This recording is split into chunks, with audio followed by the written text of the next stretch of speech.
Welcome back. It is still Polstream on Channels Television. And before we went on that break, we were talking to Mr. Sam Amadi, as a senior lecturer at Department of Law, Bayes University. He was talking to us about the legal side of maybe postponement of elections, cancelling or inconclusive elections. And he wants to tell us, he was talking about the line, a legal line. Yeah, it has to be constitutionally backed. Constitutionally backed. So tell us more about that, Mr. Amadi. Thank you very much. So the point, therefore, is that INEC acts within its powers to declare some election inconclusive based on occurrences during the process, and also based on the determination of facts and application of law. But the candidates themselves can proceed to court to challenge those decisions because they are quasi-judicial decisions. They are supposed to be made on evidence and made in line with the guidelines and law. But the courts will most likely defer to INEC, where INEC had rigorously made those decisions. So if there were hearings, meaning INEC hears from the lawyers or the agents of these candidates and comes to a reasoned decision, preferably made on record, the courts will most likely defer to INEC. But if those definitions of inconclusion are basically discretionary, not based on law or proper reasoning, the court may declare decisions wrongful and go ahead to make orders based on what should be the right result. So INEC is acting quasi-judicial, meaning that the court can judicially review those decisions if they are not reasonable or legal or rational. Okay. But let's point out clearly that it's within INEC's power and the proper thing to do for INEC to review and decide that some elections are not conclusive because of violation of the electoral process. The only problem is that some of these decisions could be made at the lowest level without necessarily delaying the procedure.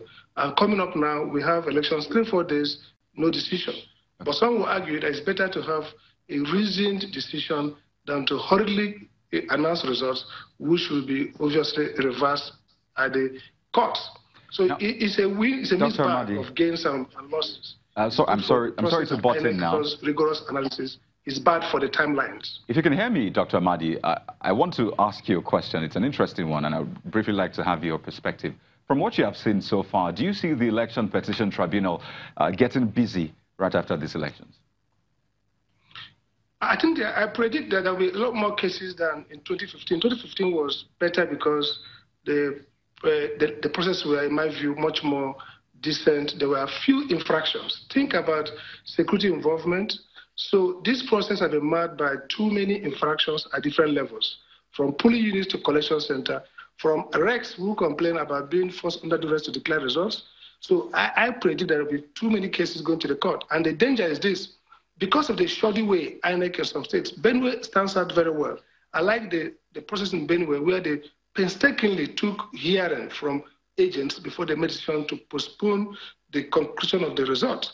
So in those states where the agency, INEC, acted like a proper administrative agency by undertaking hearing, the courts will not upset the decision.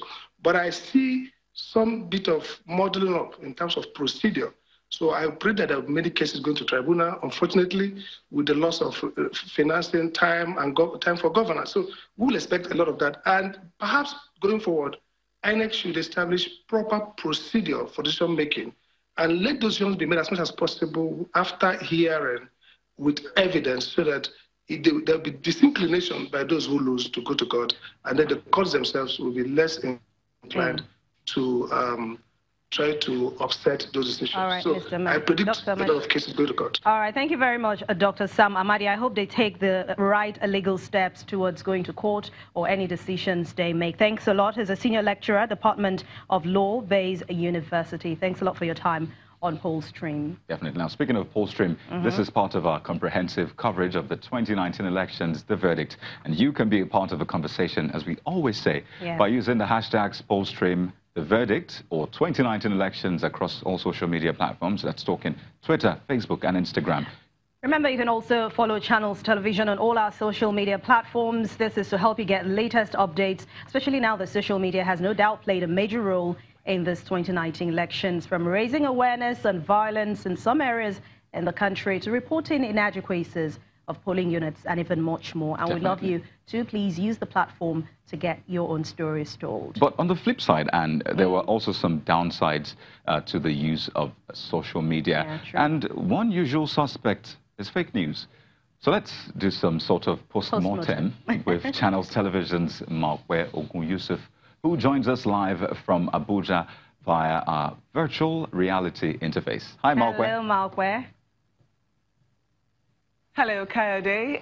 Hello, Anne. It's always lovely to see both of you. It's always good to see you too. Thank you for your time. And now, Mawkwe, what would you say were the highs and lows of social media use during this election?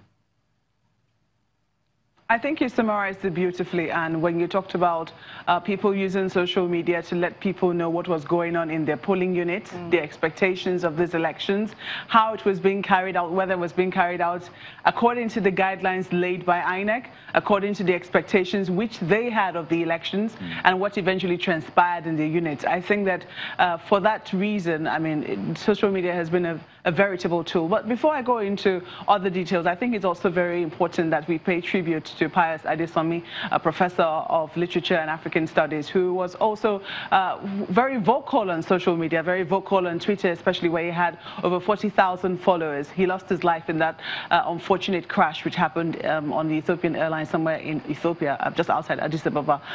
May he so rest in peace. But that said, I mean, if you read his tweets, he was talking a lot about these elections as well.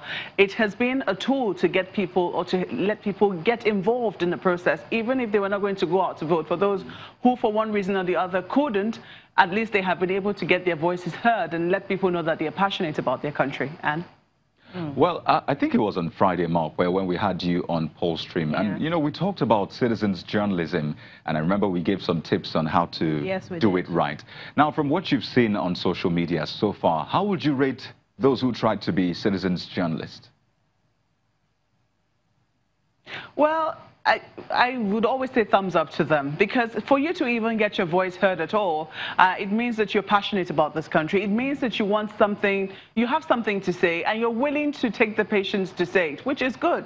However, you know, with great power, because this is a very powerful tool, comes great responsibility. I think that is the area where we're not doing quite as well. We know that this is an unregulated space, and, you know, anything can happen here. No one is going to hold you accountable. People don't understand why it is that, you know, traditional media cannot take stories as they would have. They're thinking, why are you quiet on this? Why are you not saying this? That's because traditional media still has to verify their stories. They have, you know, they have regulators, so to speak. They're accountable to someone.